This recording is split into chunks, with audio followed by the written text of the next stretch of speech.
Bem, vamos dar continuidade aos nossos estudos da eletrostática, a primeira parte do eletromagnetismo. Agora nós vamos estudar o conceito de potencial elétrico e o trabalho da força elétrica dentro de uma região onde existe um potencial elétrico, certo? Então, vamos adiante. Para começar, a gente precisa entender o conceito de potencial elétrico. Mas para entender esse conceito, a gente precisa entender primeiro o que é energia potencial elétrica. Bem, a energia potencial elétrica, ela existe quando você tem duas cargas de mesmo sinal ou sinais opostos, não importa. Quando essas duas cargas estão colocadas a uma certa distância, existe entre elas uma força de atração ou de repulsão. Essa força pode fazer com que uma das cargas ou as duas comecem a se movimentar, um movimento de aproximação ou de afastamento. O fato é, se existe uma força que é capaz de fazer uma carga, um objeto, começar a se deslocar, significa dizer que esse objeto ele pode ganhar energia cinética. Só que energia não é algo que surge do nada. Então, se o corpo tem a capacidade de ganhar energia cinética, é porque já existia algum tipo de energia armazenado naquela situação. Só o fato de você ter duas cargas próximas a uma certa distância uma da outra já garante que entre essas duas cargas, nesse sistema, existe uma energia acumulada. Quando a energia é acumulada, essa energia é chamada de energia potencial. Como ela é devida à interação elétrica, ela é chamada de energia potencial elétrica, certo? Essa energia potencial elétrica ela pode ser calculada por uma equação. Essa equação é o K vezes Qzão vezes Qzinho sobre D. Parece muito com a equação da força elétrica, só que o D ele não está ao quadrado, certo? Lá na fórmula da força elétrica, esse Dzinho ele é colocado ao quadrado. A energia elétrica ela vai ser medida em joules como qualquer outro tipo de energia, certo? Muito bem. Então vamos discutir agora o que é potencial elétrico. Cuidado para não confundir os nomes. Energia potencial elétrica é diferente de potencial elétrico. O potencial elétrico a gente vai representar pela letra V, certo? O que é o potencial elétrico? Potencial elétrico é a relação entre a quantidade de energia potencial que uma carga tem e o valor da sua carga. Então você divide a energia potencial que a carga tem pelo valor dessa carga. Veja só, a gente vai entender melhor esse conceito no próximo slide. Mas eu posso pegar essa formulazinha aqui que eu acabei de descrever e transformar ela usando essa outra fórmula que a gente acabou de ver também. Substitui aqui na energia potencial essa equação que a gente viu. Eu posso cortar o Q dessa equação com o Q daqui de baixo. Então o que sobra? Só o K, o Qzão e o D. E aí a gente chega à conclusão de que o potencial de um determinado local ele depende simplesmente da carga que gera aquele potencial, certo? Ele não depende da carga de prova, ele só depende da carga que gera aquele potencial. A unidade do potencial é o Joule por Coulomb. Joule de energia, Coulomb de carga. Joule por Coulomb é pouco útil, a gente não vai ficar falando Joule por Coulomb. A gente vai chamar isso de volt. É o mesmo volt que a gente encontra na tomada da gente.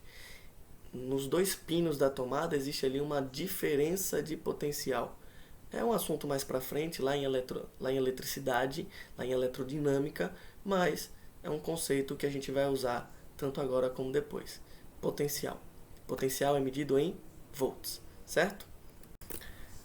A melhor forma de aprender o conceito de potencial elétrico é calculando o valor de potencial elétrico em um ponto ao redor de uma carga, certo? Então, eu tenho essa carga aqui positiva, que ao redor dela produz uma região onde tem um campo, um potencial elétrico.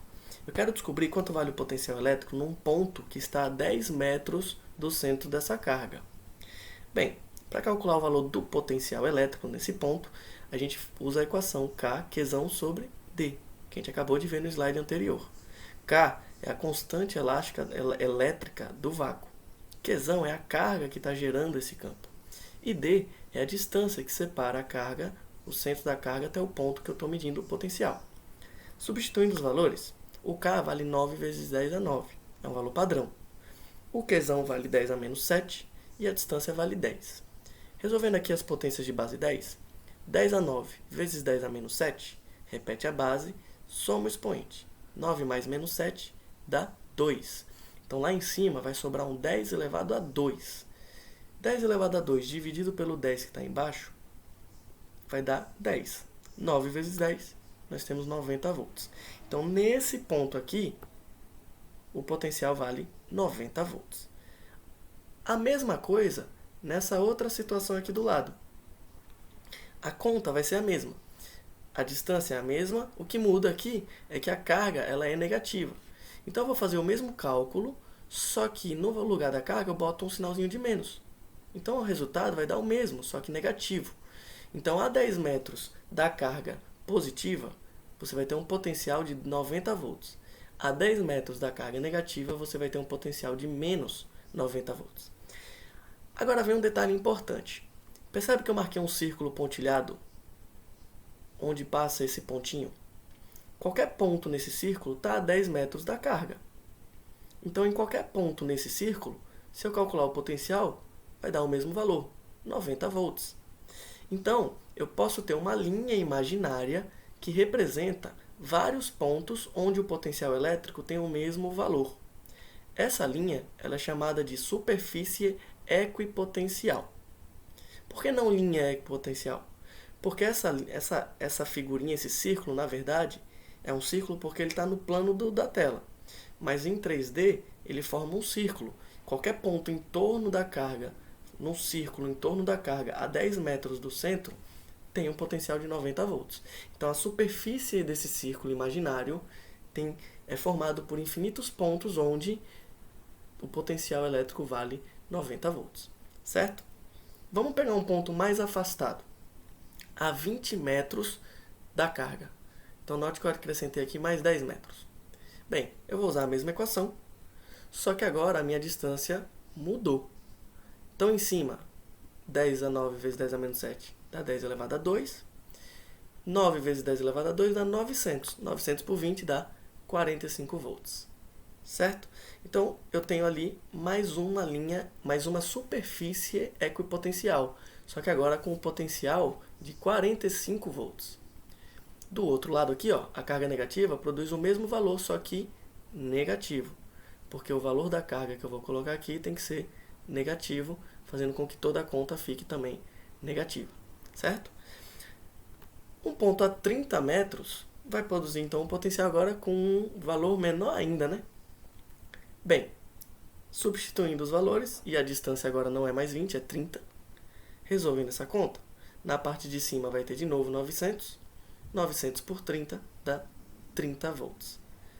Perceba que o valor do potencial, o módulo dele, diminuiu de novo, né? 30 volts aqui, e aqui em torno da carga negativa, a 30 metros, eu tenho um potencial de menos 30 volts. Ok? Bem, nós somos obrigados a fazer algumas observações com relação a essas conclusões que nós obtivemos. Primeira observação. Eu quero ver para onde o potencial diminui e para onde o potencial aumenta. Na carga positiva, a gente percebe que à medida que a gente se afasta dela, o valor do potencial de cada superfície equipotencial diminui. 90, 45, 30. Já na carga negativa, em torno da carga negativa, os valores dos potenciais eles vão aumentando à medida que você se afasta da carga negativa. Espera aí, professor. 90, 45, 30 está aumentando? Cuidado, que esses números são negativos. Então, do menos 90 para o menos 30, você está aumentando. Pensa comigo, se você continuar aqui, isso não vai se aproximar do zero. Então, você está em valores negativos e subindo até o zero. Então, eu te pergunto, esses valores do menos 90 até o menos 30 está aumentando ou diminuindo? Está aumentando. Então, o potencial elétrico ele vai ser menor sempre, mais longe da carga positiva e mais perto da carga negativa. ok? Ou em outras palavras, como está escrito ali, o potencial elétrico ele diminui à medida que você se afasta de uma carga positiva. E ele aumenta à medida que você se afasta de uma carga negativa, certo? Isso é uma conclusão um pouco óbvia, por quê? Perto da carga positiva, o potencial tem que ser o máximo possível, ele tem que ser bastante positivo. Perto de uma carga negativa, o valor do potencial tem que ser o mais negativo possível.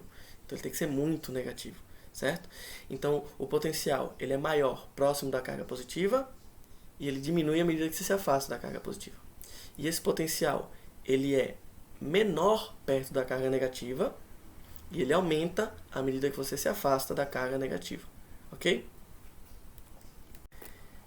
Uma segunda conclusão que a gente vai tirar vai surgir da análise do que acontece com carguinhas de prova que eu coloco em torno dessas cargas geradoras. Então aqui eu coloquei em torno da carga positiva geradora duas cargas de prova, uma negativa e uma positiva. Eu vou ver o que acontece com cada uma das duas. E eu fiz a mesma coisa aqui em torno da carga de geradora negativa. Tem uma regra que a gente já conhece. Os opostos se atraem e os iguais se repelem. Então note que positivo com negativo surge aqui uma força de atração. Positivo com positivo surge uma força de repulsão. Mesma coisa do outro lado. Positivo com negativo surge uma força de atração. Negativo com negativo surge uma força de repulsão. Então, se eu soltar essas cargas aí, eu estou segurando elas. Se eu soltar, elas vão ficar paradas? Não, por causa dessas forças elas vão começar a se deslocar. Dessa maneira. Por causa da força que puxa elas, elas vão se deslocar no sentido dessa força, certo? Então a gente percebe o seguinte, as cargas negativas, elas estão indo de um potencial menor para um potencial maior. Olha esse exemplo, a carguinha ela tende aí da região onde o potencial é 45 para a região onde o potencial é 90. Então cargas negativas tendem a ir para o local onde o potencial é maior, ou seja, perto da carga positiva. Aqui do outro lado eu posso conferir a mesma coisa com a carga negativa. Ó. Ela está indo do menos 45 para o menos 30. Como a gente já discutiu, menos 45 é menor do que menos 30, certo? Então, ela está tendendo a ir para o lugar onde o potencial é maior, ok? Ou seja, para o mais distante da carga negativa que ela puder. Já a carga positiva, ela está tendendo a ir do 45 para o 30. Então ela está indo para regiões de menores potenciais.